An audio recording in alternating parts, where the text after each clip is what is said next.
আমি দেখিবলৈ পাওঁ ইয়াত সঁচাকৈয়ে কোনো প্ৰাথমিক বিদ্যালয়ৰ ব্যৱস্থা নাই।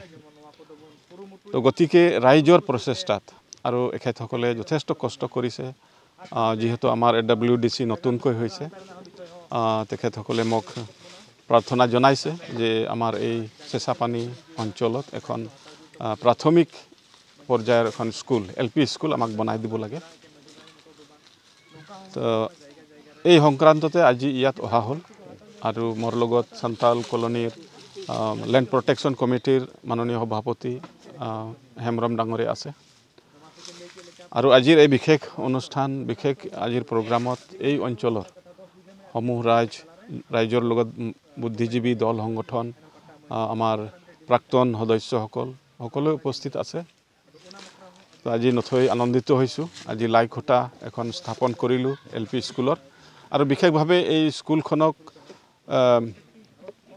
পূৰ্ণ পৰ্যায়ৰ এটা স্কুল ৰূপে যাতে আমি বনাব পাৰোঁ তাৰে কামনা কৰিছোঁ। কিন্তু দুৰ্ভাগ্যৰ কথা, হয়তো প্ৰথমত এই স্কুলৰ কোনো তেনেধৰণৰ চেংচন আজিলৈকে হোৱা নাই, WDCৰ পৰাও হোৱা নাই।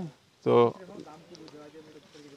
এই স্কুলখন বনোৱাৰ ক্ষেত্ৰত আমাৰ গাঁঠিৰ ধন ইয়াত আমি ব্যক্তিগত ইয়াত আমি খৰচ কৰিম, আৰু বেছি নহয়, হয়তো ৩-৪ লাখ টকাৰ ভিতৰতে এখন স্কুল হৈ যাব।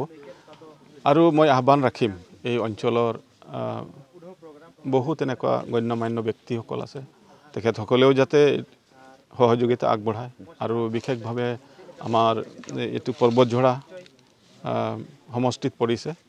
তো গতিকে যিসকলে ৰাজনৈতিক দিশত আগবাঢ়ি গৈছে, তেখেতসকলকো মই আহ্বান ৰাখিম যাতে এই স্কুলখন বনোৱাৰ ক্ষেত্ৰত যাতে তেখেতসকলৰ সম্পূৰ্ণ সহায় সহযোগিতা থাকে, মই কামনা কৰিছোঁ। আৰু আশা ৰাখিম এই অঞ্চলৰ পৰা নিশ্চয়কৈ ভাল ভাল ছাত্ৰ ছাত্ৰী ওলাব। যিহেতু আমি গম পাওঁ বৰ্তমানৰ দিনত আমাৰ আদিবাসী সমাজৰ পৰাও বহু ভাল ভাল ছাত্ৰ ছাত্ৰী ওলাই আছে, ভাল ৰেংকত পাছ কৰি আছে।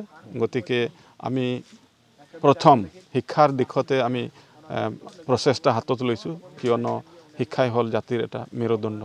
গতিকে আমাৰ জাতিটোক এতিয়া আগুৱাই লৈ যাবলৈ হ'লে বেলেগ ৰাস্তা আৰু নাই। আমাৰ 1 নম্বৰ কথা হ'ল শিক্ষা। শিক্ষা অবিহনে আমাৰ জাতিটো আগুৱাই যাব নোৱাৰে।